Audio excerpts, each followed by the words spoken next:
Hello, a very good day, ladies and gentlemen. Welcome to another episode of the Candy Talk here on Naman Manyora's YouTube channel. Such a pleasure to always have you on board. Remember, this is your go-to point on matters, public governance, policy, and of course, everything political that is happening in this country. Here we are. Now, I'm joined here by Wakili Willie Sotino, who is more than glad to help me dissect some of these things that are actually taking place within. Wakili, how are you? I'm fine, thank you. Welcome to the show. Thank you. Now, the Langata Member of Parliament, of course, Jalango there in Azi, is commonly known, of course, Felix Uduorkode, made some statement that, of course, he was the first person to cross over and join the government. That is what he's saying. And he was criticized for that matter. But right now, things have changed. And whenever Baba goes to State House, then he's the one there serving tea and doing all that. Of course, this statement didn't go well with a number of people, so to say. But then here we are.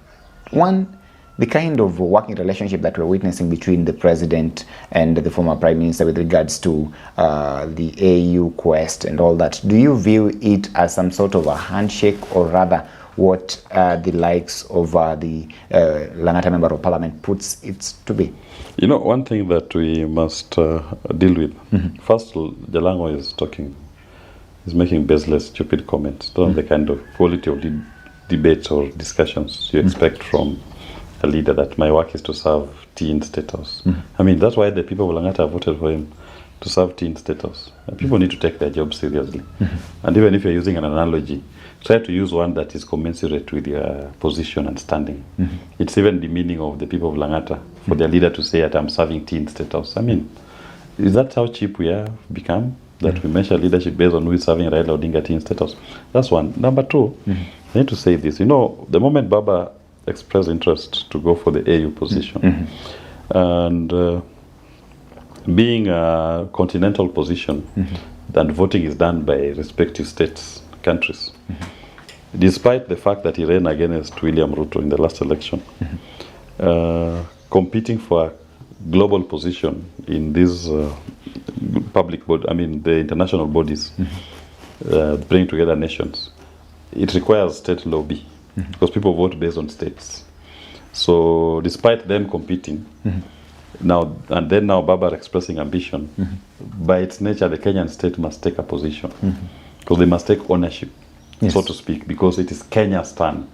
It just happens that the person who Kenya as a country is now fronting, or who has expressed interest to get that position, was your opponent in the last election. So in a way you must be forced at some point to bridge. And I always say politics is not a blood sport. That once you're done with elections, you carry each other's heads like gladiators. No, it's not a blood sport. You can still find commonalities of interest in particular instances. And in this particular instance, Raila going to AU, in his own stead and his own right, he has built his own networks across the region and the continent, that he can still try to push a campaign without the state. But also for the Kenyan state, of what value will it be to have a high-profile candidate from your country running a regional continental campaign without your involvement or participation? So it is not a UDA campaign. It is now a Kenyan state. And the Kenyan state encompasses those who are in Kenya Kwanza and even those who are in other political parties and the institutions of government. So it is not a handshake in my view. It is more of now a working relationship for the purposes of this Kenyan state project, not a NUDA or a Kenya Kwanza project. So their working together is limited to this particular special interest that brings them together. So the Kenyan state must support it, and Raila also will have to be forced, and even by nature of the position itself, he'll have to be forced to limit his engagement in local politics, even the run-up to the campaigns. Because you don't want to be engaged fully, as you were before, in a way that starts putting pressure on the Kenyan state. Then you minimize potential areas of conflict for you to pursue the continental quest. So it is not a handshake, but it is a forced working relationship for the Kenyan state. Here we are. Definitely, I've heard this kind of statements being made by the Kisumu Center, Professor Tom Ojienda, and of course the ICT Cabinet Secretary Eliud Owalo, talking of the region should actually unite and talk of actually politics of development. They're saying let's not have some sort of divisive politics right now. If at all we're supposed to be talking, then let's talk of politics of development therein.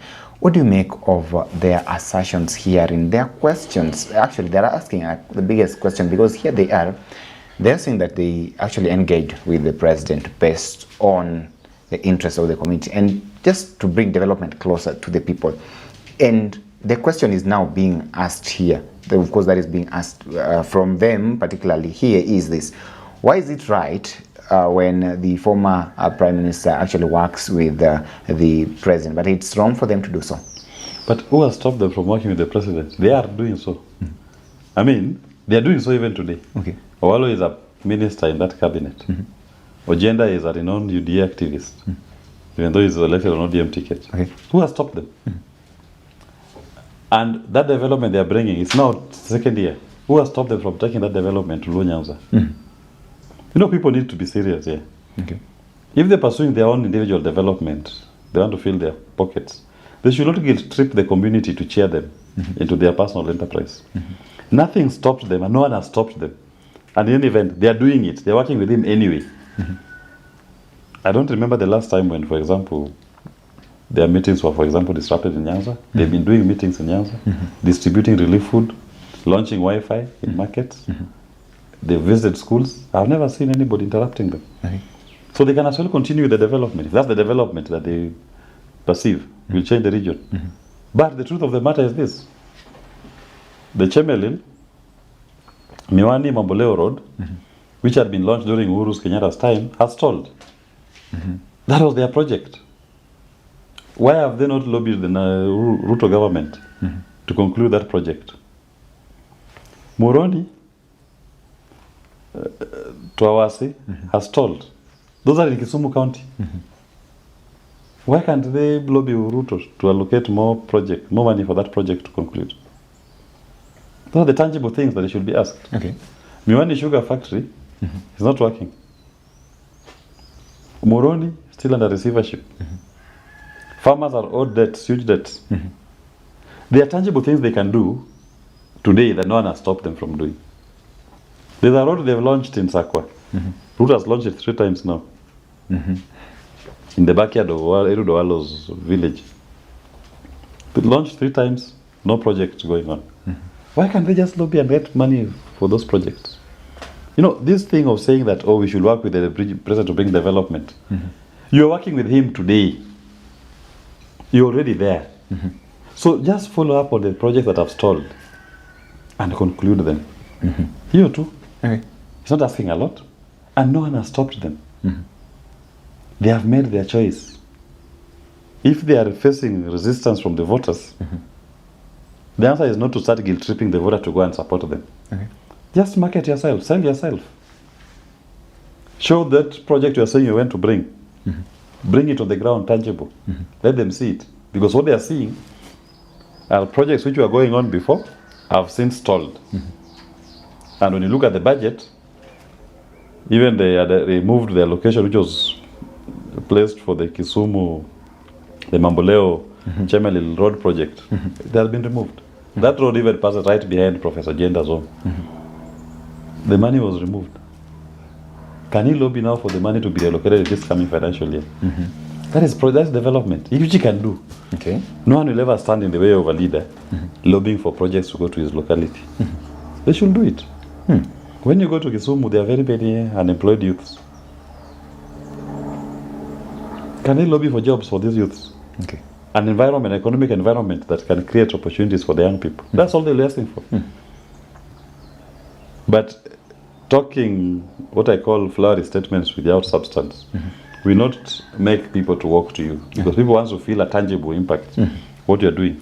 But the biggest political question that is actually being asked here is this: does the working relationship right now between the former Prime Minister and the President actually remove that kind of betrayal tag from these rebel members of Parliament? You know, Raila Odinga is not relating with William Ruto politically. For example, like he did with Uhuru Kenyatta. I've told you their interest is purely pegged on the national interest. Kenyan state pursuing a position in the African Union. Okay. They are not doing a local arrangement, a local discussion that affects local politics. So it's a different conversation. Their relationship is Kenyan state is looking for a continental position, and Raila Odinga has offered himself as a candidate for that position. So theirs is external. But internally, they are politically, you're not seeing any meetings between, for example, ODM party and UDA party. So politically, they are still not together locally. Their interests are only converging when it comes to continental issues, not local issues. And ODM is well in order to oppose everything that UDA is doing locally. Because they don't have any working relationship as political parties. Okay. Yes, and they must play their opposition role and put Ruda to check, which they are doing. But then you have the people who have crossed over, which is their right, by the way, to cross over. There's no problem with that. Because you make your own policy. You have an Article 38 right to, and you allow them to sell their manifesto, their platforms. And the voters will choose who is the best. If they believe that Kenya Kwanza is the best for the region, they can go and market it. ODM should also feel free to market itself as the best for the region. And even Safina will market ourselves in the region as the best, which everybody can clearly see. We are the best. Now, but you've not answered my question on the betrayal tag from this. Does it actually take it? The only part of betrayal is very simple. They were elected on ODM ticket. That's the only betrayal. That they went in as Azimio or ODM, then they cross over. That's the only time when they're being called betrayers. That when they were campaigning, they were in ODM. Once they got office, they crossed over. That's the only reason why they are called betrayers. But it is well within their rights to choose their political party. And maybe they should pursue it further and relinquish their positions and go for by-election. But does it actually now affect them in terms of community influence and getting that kind of political mileage from the particular region from which they come? Because they are undermined as within their political framework. How much are they going to engage with the UDA? Because they are still ODM members of parliament. Are they contributing to their political party? They are maybe paying their monthly subscriptions. Are they attending their party meetings? Are they implementing the policies of ODM? Are they able to sit in committees representing ODM? Those are the questions that they ask. Now, those questions, since the answers to all of them are no, then they are no longer representing their party and the voters who voted for them in their party. They are now representing the interests, the policies of the opponent. That is why they are called betrayers. But they are right to choose their make their political choices. And they should not be called betrayers for making that choice. Maybe just to ask them to leave their political party and seek fresh mandates or formally join their party of choice. Then I make them enemies. Because people are free to make their political choices. I've made my political choice. It's not in ODM. But you'll never hear me throwing stones at ODM. Because I want to seduce ODM members to work with me in my political journey. But then sometimes you see some of them throwing jabs at ODM members, so there's a back and forth, constant back and forth between the two. How do you convince somebody you're insulting each other with to join you? Our politics are different type. As we sell our ideology, we sell our policy, and we're showing people the difference between us and them. And we'll seduce ODM members to join us, to walk this journey with us. So that you form the next government. We shall form the next government. Well, ladies and gentlemen, that is a conversation that we've had here with Wakili Willis Otieno. Here definitely talking about a lot of issues that are actually happening within the country. You can weigh in on this conversation and tell us what you think on what you've just discussed here. Allow me to stop this conversation at this particular moment. But if you're watching us for the first time, kindly subscribe to this channel. And of course, let's talk and engage via various social media platforms, be it Facebook, X, TikTok, and even Instagram. Get me there at Evans Okinyi across all those social media platforms. Allow me to stop for now. Have yourself a lovely day. My name is Evans Okinyi.